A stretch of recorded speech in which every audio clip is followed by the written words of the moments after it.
Today we'll be doing a Toyota Corolla Ascent 2013. I'm just going to show you guys what comes in that box. So you got a head unit, trimming tools, an OBT scan tool, some spare screws.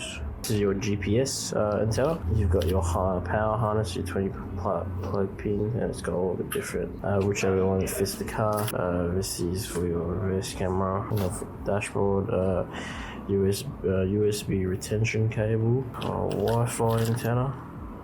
This is for your reverse camera again, USB retention cable. So first, we obviously, this is the factory head unit here. We're just gonna show you guys how to take it out. So first you have to do, there's a bit here which you can actually try to tug with your finger and it will come out like this. And this little bottom bit. Then what you do, use your trimming tool and you try to get underneath this bit here. It's pretty easy. It all comes off quite quickly, like so. You'll see you'll have these and this, so just press. You should be able to just press a little button, comes out here. Like so. As you can see now, the Facia came off. So here, so it's here. And now there is 4 bolts. That just needs to be screwed out. So we'll do that now. So guys, there are 4 bolts on each side of him, so all you gotta do is just grab.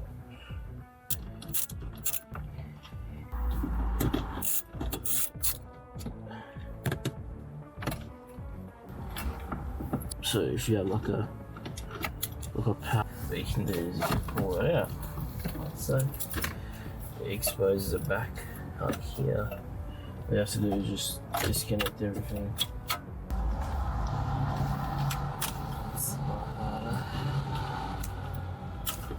There you go. So now it's all out.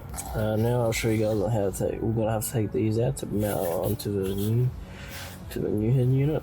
Just take out all these that we'll put on the bracket because this is gonna fit onto the new head unit. So guys, here's the new head unit. I've screwed in the brackets, old brackets, onto the new one like so. Pretty standard to do, easy to do. So you drill or some screwdriver, that's fine. And here you have it. So now we're gonna connect up all the harnesses and all the cables. So we're just gonna put in the 20-pin power plug. Just 0 clicks. And now what we'll do, we'll match one of these to that. As you can see, we've put all the harnesses together. All you have to do is sort of just turn on the ignition. You've got the radio. Turn on the ignition and it turns on like this. It should be fine. Test out the radio. We'll just go.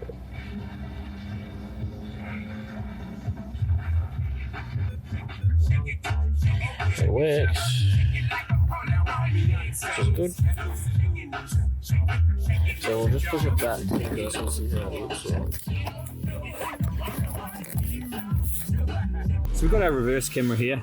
So it's going to sort of take it through. So this might vary on different cars, but obviously pop this off with your trim removal tools. This was just in here. These come out by just twisting them and pulling it out. And then you put the car in reverse, this one comes on. So this is our reverse light.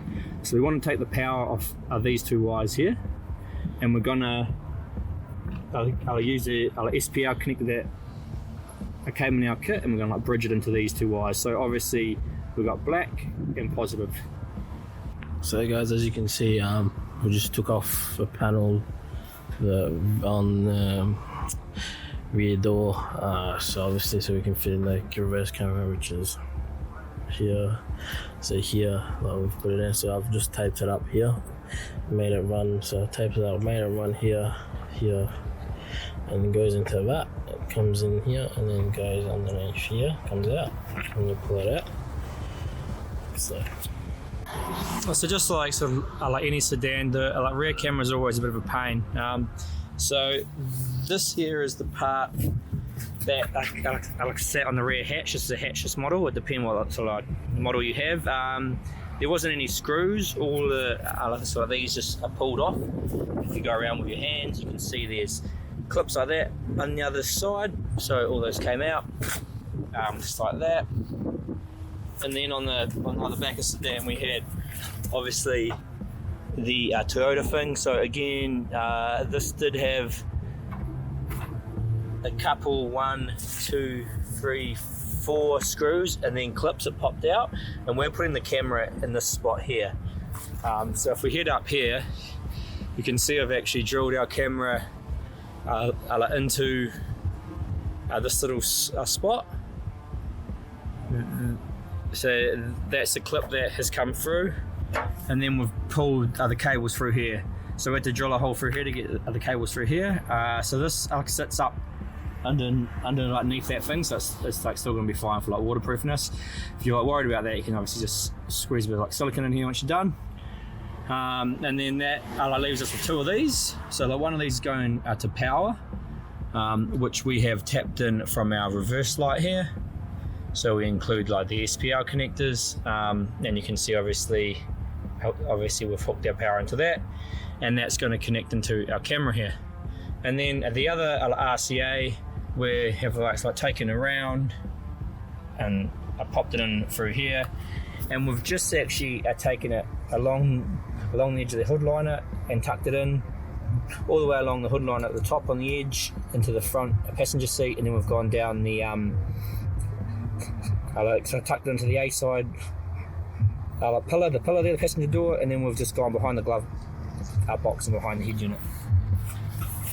So it's probably to put this all in, it's like probably like an hour just to do the reverse camera, if not a bit longer.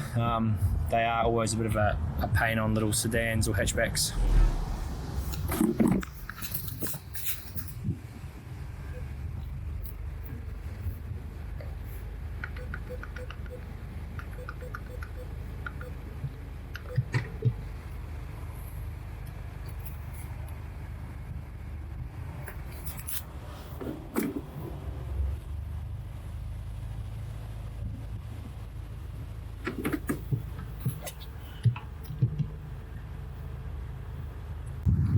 So you can see there's a camera installed there.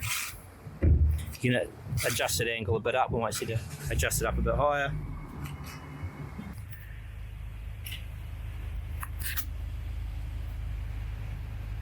You got some videos of this already over this one? Yeah. Okay, dog.